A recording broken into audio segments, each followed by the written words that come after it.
सतगुरु आप एक, सतगुरु रमता राम है, या मैं मीन नमेक। सामूहिक सदगुरु ऐसे है, जैसे दरिया नीर। मन की तपत बुझाएंगे निर्मल किया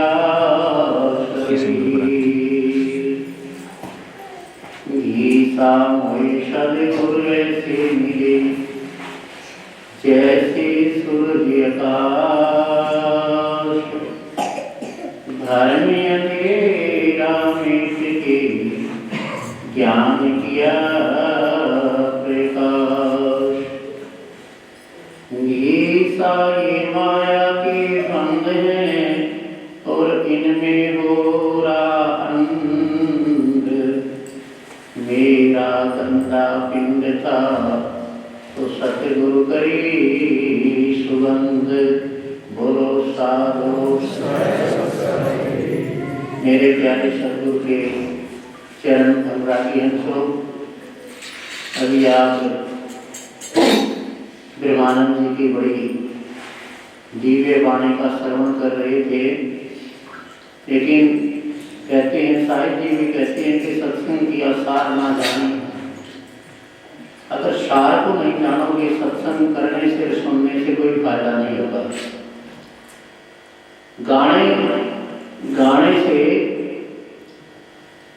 गाने से जो रहती व्याघ्र इंद्री, मुख्य इंद्री जो है वो रस लेती है, देती है, और कर्ण इंद्री जो है वो रस लेती है, सुनने का। यहाँ तक हमने सीमित नहीं रहना है। सुनना तो कान से ही है और कहना जबान से ही है, लेकिन कहने और सुनने से अधिक जो है उसको बोलना चाहिए, उस पर चलना चाहिए। गाने से, वाणी से, शब्द से, भजन से, प्रवचन से महापुरुष समझाने की कोशिश करते हैं कि जीव किसी भी तरीके से समझ जाए। इसीलिए गाना बनाया है, शब्द बनाए हैं कि गाना बजाना तान तुम से अच्छा, तो इसको श्रवण करेगा तो कुछ मनन भी करेगा, इसको करने के लिए जाएगा। लेकिन हम बाहर तक सीमित रहते हैं। हमने देखा बहुत से सत्संगों में कि भाई फलाने न गाना दो और सारे बंद हो जाओ, क्योंकि वो रसिया है, सत्संगी नहीं है, वो बकवासी है। सत्संग में आ जाता है, वैसे सत्संग में रस नहीं देखा जाता। शब्द जो है वो सुर का नहीं होता। सुर की तो रागनी भजन है, सांग है। सुर का तो बहुत सारा ही समाज सुर में है, लेकिन शब्द जो है, सत्संग जो है, ये सार का नाम है। सत्संग सार समझ में आना चाहिए। अगर ने किसी भी तरीके से बात आपके आगे रख दी, चाहे वो वाणी के द्वारा रखी हो, चाहे वो शब्द के द्वारा, गाने के द्वारा, पाठ के द्वारा, प्रवचन के द्वारा, जैसे भी रखी है, वो हमारी समझ में आनी चाहिए। तो कृपा करके बताएं कि जो एक छोटे महात्मा ने वाणी अभी गाई है, अनहद की धुन प्यारी रे साधो, अनहद की धुन प्यारी, तो क्या किसी सत्संगी ने अभ्यास किया आज तक? बता सकता है कोई? नहीं किया। बहनों ने किया है? किसी ने? एक दो बैठी कर आप नहीं उठाती। बहनों में तो हैं जो शब्द का अभ्यास करती हैं, भाइयों में शायद होगा, एक आध होगा, बाकी अभ्यास नहीं करते। इस अभ्यास के बारे में अभी हम अपने प्रवचन के बाद 2 मिनट आपको समझाएंगे। उस समय सभी बच्चे और सभी दारू और बीड़ी पीने वाले सभी बाहर हो जाना। बाकी जो सात्विक सत्संगी हैं वो ध्यान से सुनना, समझ में आ जाएगी। 5-7 दिन में ही तुम्हारा अभ्यास शुरू हो जाएगा, कोई बड़ी बात नहीं। मोर सतगुरुदेव भगवान। तो उसमें कहा है, साहिब जी भी कई जगह, गीता संत जी भी कई जगह लिखते हैं, साहिब कबीर भी कहते हैं। कबीर जी 2 बातें कहते हैं कि मारी गाड़ी गावेगा तो जन्म जन्म दुख पावेगा। मारी गाई ने अगर तू गावेगा तो जन्मों जन्म दुखी होना है, बहुत सागर पार नहीं होगा तू। आज हमने गाने पर जोर दे दिया। मारी गाई गावेगा जन्म जन्म दुख पावेगा, और मारी गाई सो देगा तो अगम रोग जा पहुंचेगा। अगर इसकी शोध ना करेगा, जिस तरह सुन लिया गा लिया, लेकिन हमने शोधना नहीं की ना इस शब्द की, तो गाने से दुखी होगा और शोधने से सुख मिलेगा। अगम रोग का रास्ता खुल जाएगा, सत्यलोक में उसका वास हो जाएगा। शायद जी कहते हैं, और शायद जी एक बात और भी कहते हैं, जब तक देखूं ना इन नैनी, जब तक इन आंखों से दिखाई ना दे, जब तक देखूं ना इन नैनी, जब तक मानूं नहीं गुरु की कहनी। जब तक मैंने दिखाई देता ही नहीं, तो मैं गुरु की बातों पर भी विश्वास कैसे कर सकता हूँ कि कोई वस्तु है। तो उस वस्तु है, उसके देखने के लायक जो है, नित्यानंद जी कहते हैं कि जिन नैना हरि देखियां, जिन नैना हरि देखियां, वो नैना खुल जाए, वो आंखें खुल जाए। वो आंखें तुम्हारे पास होनी चाहिए जिन आंखों से हम उस परमात्मा को देख सकें, उस सत्य को देख सकें, उस शाश्वत को देख सकें, उसको हम समझा सकें अच्छी तरह से। वो आंखें खुल जाए, दिव्य दृष्टि ज्ञान चक्षु जिसका खुल जाता है, उसको नजर आता है। बाकी बातों से तो प्राप्ति भक्ति हो ही नहीं सकती। बातें बहुत जानते बहुत बनाते हैं। ज्ञान जो है वो पुस्तक पढ़ने से नहीं होता, सुनने से नहीं होता, आत्मा से होता है ज्ञान। और ज्ञान की कोई सीमा नहीं होती, कोई समय नहीं होता। ज्ञान क्षण मात्र में ही होता है, इतनी देर में ज्ञान हो जाता है बस। पढ़ पढ़ के पत्थर भरे, पढ़ पढ़ के पत्थर भरे, ज्ञान नहीं होगा, तर्क बुद्धि हो जाएगी। पढ़ पढ़ के पत्थर भरे, सुन सुन के भरे ईंट, पढ़ पढ़ के पत्थर भरे, सुन सुन के भरे ईंट। अरे तन कलेज ना लगी राम नाम की छींट। भीतर में एक छींट भी भक्ति की, परमात्मा के प्यार की नहीं लगी, लेकिन बाहर पत्ता पे फतूर निर्गुण के तो ऊपर मेरा बाजल लग गया था। ये फतूर पकना है जितना भी है, जब तक हमारे पास कुछ हासिल नहीं हुआ है ना, हमें कुछ प्राप्ति नहीं हुई है, जब तक ये सब पकना है, फतूर है, इसका कोई सारा समझ नहीं आ सकता।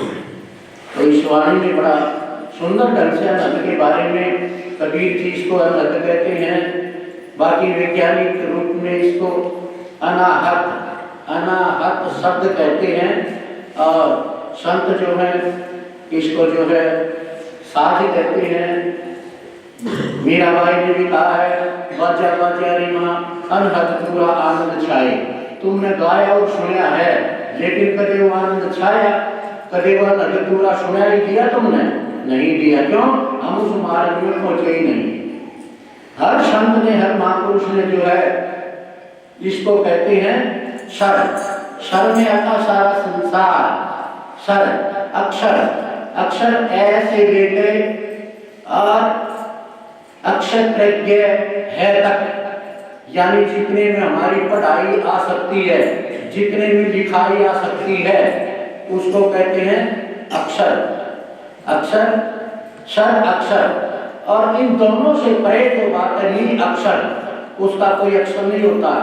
जैसे सदगुरु में शयन रखाई है सकी, भरण भूल में सौं थी, वो शयन यानी वो इशारे से समझाया जाता है उस वाक्य को। उस वाक्य को जबान नहीं कह सकती, उसको लिख नहीं सकते हम, उसको हम जबान से नहीं कह सकते, उसके बारे में हम इशारा कर सकते हैं। और इशारे को इशारा वाली ही आदमी समझ सकता, बाकी किसी के वश की बात नहीं है। तो इसमें शायरी ने कितने सुंदर ढंग से कि अनहद की धुन प्यारी, इतनी प्यारी, इतनी सुरीली, इतनी आनंददायक और कोई आवाज समाज में, संसार में हो नहीं सकती। और बिना साथ के, बिना किसी अंतर के किसी का सहारा नहीं है। वो उस परमात्मा के यंत्र जब खुड़कते हैं तो वो आवाज होती है, वो स्वयं परमात्मा के खुड़काए हुए यंत्रों की आवाज होती है। परमात्मा जब सुरताल बजाता है तो वो प्रकट होती हैं और उनको पकड़ के व्यक्ति, उसको सुन के व्यक्ति और धीरे धीरे वहीं चला जाता है जहां से आवाज आती है, यानी सत्य धाम से, परमात्मा के धाम से, वहां से ही शब्द आया है और वहीं जाके लय हो जाता है। तो ये डोर है, कहते ना 7 दीप 9 खंड में सदगुरु फेंकी डोर है, वहां पर हंसा ना चढ़े तो सदगुरु का क्या जोर, वहां पर हंसा चढ़ेगा नहीं सदगुरु का क्या। ये शब्द की जो डोरी है तीनों लोगों में उस भगवान ने, उस शाश्वत में, परमात्मा ने जो है फेंकी हुई है, चाहे जो भी पकड़ के इसको चढ़ जाता है वहां पर गगन में। गगन में जाने का एक ये भी रास्ता है। बाकी 3 रास्ते और हैं जो पहले सत्संग में बता चुके हैं, फिर भी बता देंगे समय होगा तो। अभी तो यही है कि इस शब्द की व्याख्या करें। शब्द है कि अनहद की धुन प्यारी, साधो अनहद की धुन प्यारी। हाँ भाई बताते रहना, वहीं ले लेना। आसन पदम लगा, आसन पदम लगाए करके, ये आपको विधि अभी हमने बताया था, थोड़ी देर में बताएंगे। आसन पदम लगा करके, पदम आसन लगा करके और रीढ़ की हड्डी को सीधी करके और मस्तक झुका हुआ, तीनों बंद लगा करके, और कहते हैं मूंद कान की बारी। कान की बारी मूंदने का भी ये समझाना ही पड़ेगा आपको, कहने से बात समझ में नहीं आएगी। और भैया की झिनी धुन में सुरत लगाओ। हाँ, झिनी धुन में ध्यान लगाओ। शब्द बहुत झनकारी, झिनी झिनी धुन स्वरूप में बिल्कुल झिनी धुन आपको सुनाई देगी, उसमें आप लोगों ने ध्यान लगाना है। और फिर धीरे धीरे फिर बताया है कि पहले करोड़ मिलकर बाजें, पहले तो हर तरह की आवाजें, जिस तरह ढोलक बेटी, तारे फड़कार, सब मजीरे, सब हारमोनियम इकट्ठी बजा दे। पहले तो इकट्ठी बजेगी, वो कुछ समझ नहीं आएगा आपको। इकट्ठी बजती रहेगी, उनको आप उसका अभ्यास करोगे तो उसके बाद जो है ये आवाजें छट के अलग अलग स्वरूप हो जाएंगी, जो कि 9 प्रकार की बताते हैं। और 9 दा भक्ति भी 9 दाई होती है, और 9 प्रकार की भक्ति से जो है संत कुछ ऊपर भी चले जाते हैं। एक वाणी में कहते हैं महापुरुष कि 9 दा वाले सब मिले, 9 प्रकार की भक्ति वाले समाज में सब मिल जाएंगे, बहुत मिल जाएंगे आपको। आप तो शायद 2 भक्ति करने वालों में भी नहीं होगे। अपने अंदर से पूछिए कि मैं कितनी भक्ति करता हूँ। 9 प्रकार की भक्ति होती है, 9 दा भक्ति में से मैं कौन सी भक्ति करता हूँ, कितनी करता हूँ। शायद एक आदत तो कोई करता होगा, लेकिन 2 कोई नहीं करता होगा, तो 9 तो करता ही कौन है। 9 दा भक्ति कोई नहीं कर सकता। भगवान श्री राम ने भी भिखनी को 9 दा भक्ति बताई थी। प्रथम भक्ति संतंत्र संगा, दूसरी भक्ति मन ज्ञान प्रसंगा।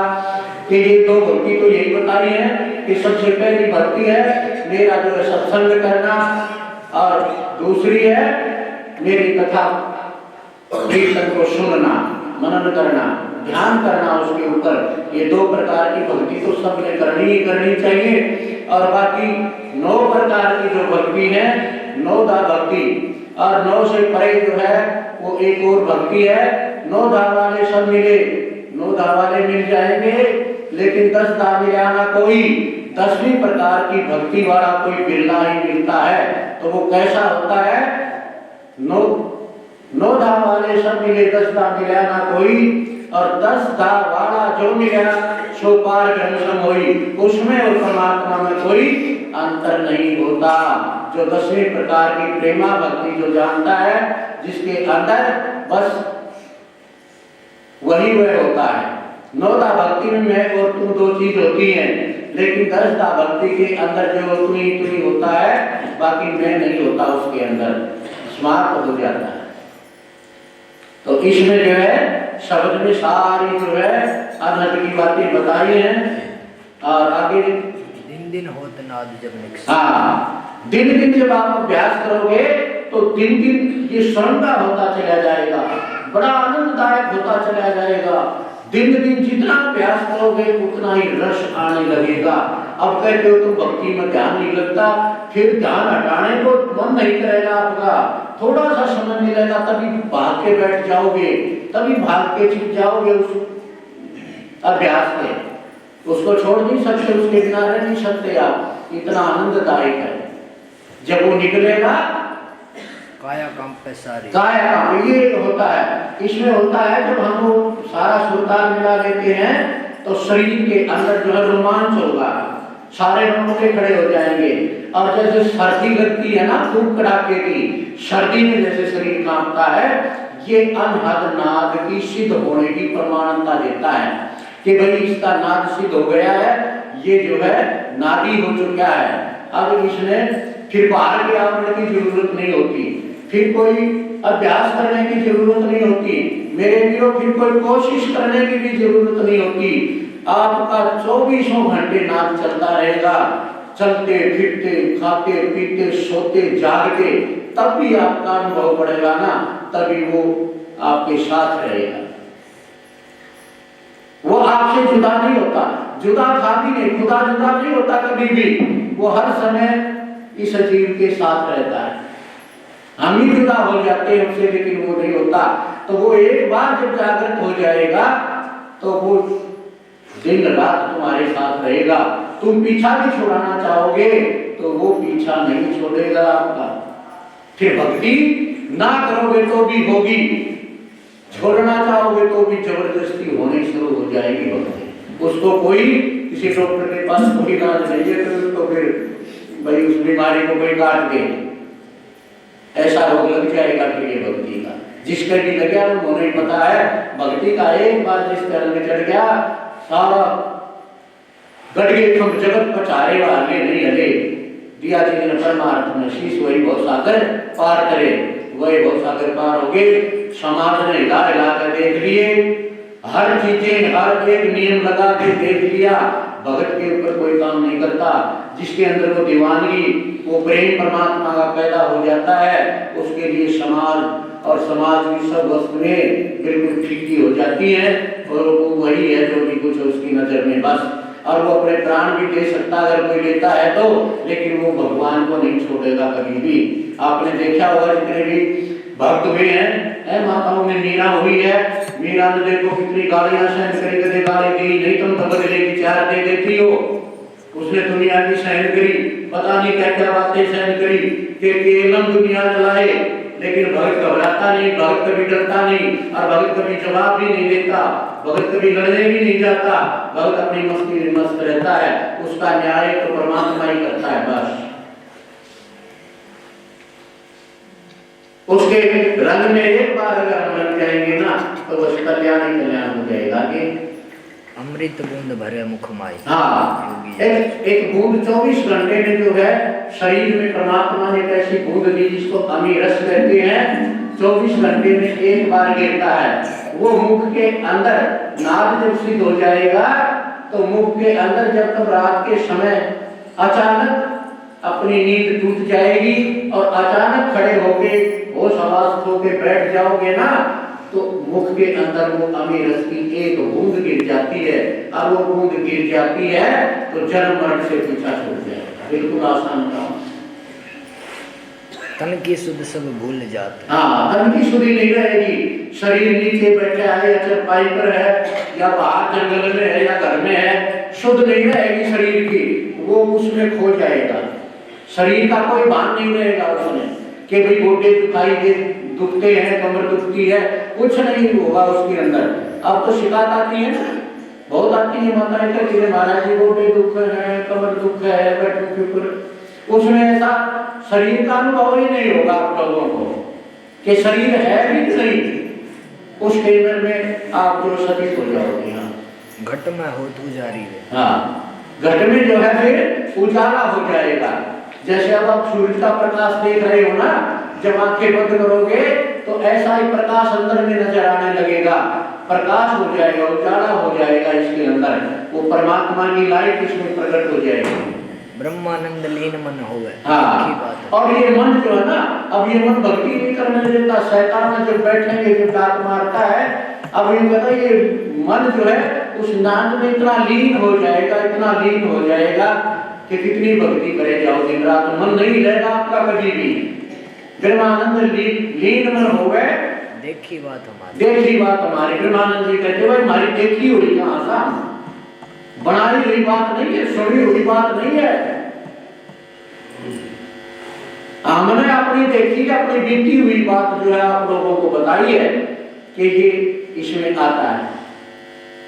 बड़ सदगुरुदेव भगवान की ये तब होगा जब पहले हम छोटे छोटे विकारों से छूट जाएंगे। मान बढ़ाई कर वीर का राग द्वेष निंदा और चुगली से ऊपर उठ जाएंगे। माताएं उल्लास होने से होती भी पीओ से पहुंचती, उल्लास और होती छोड़ देंगी तो पहुंच जाएंगी। भाई भी नशे भी से विकार जितने सब छूट जाएंगे तभी उसके लायक होगा। नित्यानंद जी कहते हैं कि मुझको मैली देखकर पियाना पूछी बात, मेरे भैया ने, मेरे पति ने, मेरे परमात्मा ने मेरी बात ना पूछी, क्योंकि मेरे अंदर मैल भरे हैं इसलिए नहीं है। एक दो अन्य का डेट मेरे जहाँ खातर टकी बंदी क्या कर कर्म करने पड़ते हैं। वो तो सृष्टि का परमात्मा है, वो तो सृष्टि का पति है, उसके लिए जाने के लिए कभी जमा करे है तुमने अंतःकरण साफ करना पड़ेगा। पकड़ कर इसका झाड़ू सफा कर दिल के उतरे को पहले अपना तन की सफाई करो। जितने भी बीड़ी हुक्का अफीम से लेकर शराब और बीड़ी हुक्का जितना भी नशा विषा है ये सारा दूर करना पड़ेगा। उसके लिए पाने के लिए किसी चीज को पाएंगे तो हमने बहुत कुछ दांव पर लगाना पड़ेगा। बिन खोए पावे नहीं, बिना खोए पा नहीं सकती वस्तु। पहले अपना आपा खोना पड़ेगा। पहले आपा मिटे तो उस बेटे जो का तो ही देखे, एक ओम तो दू चादर से और दो को मुझे एक है। आपा मिटे तो उस बेटे, अपना आपा मिटाने का मतलब क्या है? मैं अहंकार को छोड़ दूं। अहंकार रंग का है, रूप का है, धन का है, घर का है, पता नहीं किस किस चीज का घमंड हो जाता है, अहंकार हो जाता है। इसको सफा करो और मान बढ़ाकर दीर्घा राग द्वेष निंदा और चुगली का करो। और जितने भी नशे हैं सारे नशों पर झाड़ू मार दो तो भीतर अंतःकरण साफ होगा। अंतःकरण साफ होगा ना जब परमात्मा का कुछ आविर्भाव होगा आपके अंदर। इतने से कितने मार बात कर लियो, बातों से भक्ति नहीं हो सकती। अगर इतना भी लेश मैल का हमारे अंदर है, परमात्मा को पसंद नहीं है। सत्य को पाने के लिए सत्य बनना पड़ेगा।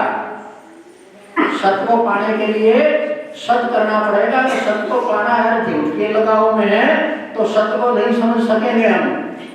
तो हमने अपना सब कुछ सत्य बनाना पड़ेगा। अपने आचार, अपने विचार, अपना व्यवहार, अपना तन, अपना मन, अपना धन सब को पवित्र करना पड़ेगा। मन पवित्र होता सत्संग सुनने से, शरीर पवित्र होता स्नान करने से और धन पवित्र होता दान करने से। तीनों चीजें ये पवित्र रखो और सारे नशा न छोड़ दो, सारे विषा न छोड़ दो। और जब परमात्मा के दर्शन नहीं हो, पति साक्षात जब कोई में नहीं आवे तो आने की मारे कान पड़ेगी, पक्की गारंटी। करना पड़ेगा और करने के लिए मरना पड़ेगा। मरना पड़ेगा क्यों? नींद छोड़नी पड़ेगी प्यार की। और रात में हमने प्यास करना से तो हमने भाई अपने पकवान छोड़ने पड़ेंगे। सांझ ने भाई रोटी घाट कर दी हमने। हम अगर उसके लिए अगर हम प्यासे हैं तो हम सब कुछ कर सकते हैं। अगर हमने परमात्मा की प्यास नहीं है, तरफ नहीं है तो हम कर नहीं सकते, इस बात को कर नहीं सकते। ये सब बनाव की बातें हैं। गुरु बना लियो कितना बड़ा, कितने सत्संग सुन लियो, कितना वो हो लियो, मेरे वीरों कल्याण होने वाली बातें नहीं है जब तक उसका एहसास नहीं हो सकेगा। अरे न्यू बताओ कि सब के परमात्मा अपरमात्मा, परमात्मा परमात्मा का रोड़ा, परमात्मा का सत्संग, वेद शास्त्र कितने बनाए हैं सब परमात्मा का इशारा करते हैं। तो फिर दीक्षा क्यों नहीं? कारण क्या हो गया? हमारे अंदर कोई न कोई कमी है, उसने पकड़ के बाहर निकाल दो और अपना भीतर में साफ कर दो। जिस दिन साफ हो जाएगा, दर्पण का दोष नहीं है, अपने चेहरे का दोष है।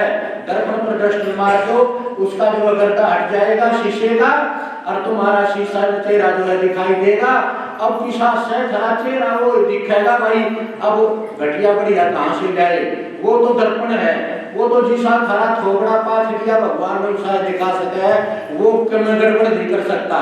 तो थरा अंतःकरण जो परम पवित्र हो जाएगा तो कोई गड़बड़ नहीं होगी, सीधा परमात्मा का मुखौटा दिखेगा। सतपुरुष की आरसी संतन की दे और लेखा जोता उस अलग को, तो इन्हीं में लगी। निर्गुण से गुण एक है, दूसरा भ्रम विकार, निर्गुण साहेबा पत सरगुण संत विचार। क्यों विचार है? कि संतों ने उसको प्रकट कर लिया, संतों ने उसको बांध के दे दिया, संतानों ने दिया, संतों ने उसका सारा अनुभव किया है। इसलिए तो जब हम ये सारी गंदगी और सारा मैच दूर कब होगा? संगत से। संगत का बहुत बड़ा असर पड़ता है। अच्छी संगत में बैठेंगे अच्छा लाभ मिलेगा, और बुरी संगत में बैठेंगे तो बुरा लाभ आपको मिलेगा। हैं बहुत से एक रकारी भाई बेटा सोलबा पेट तो सिद्धि सुरती लाभ है, परमात्मा ने तार जुड़ जाए। मां कमाल हो गया भाई, न साले हमने दे का ख्याल ना रहता, कित पैर टिके से कितना टिक के वो भगवान का ध्यान कर लेगा के। शायद भी कहते हैं मन तेरी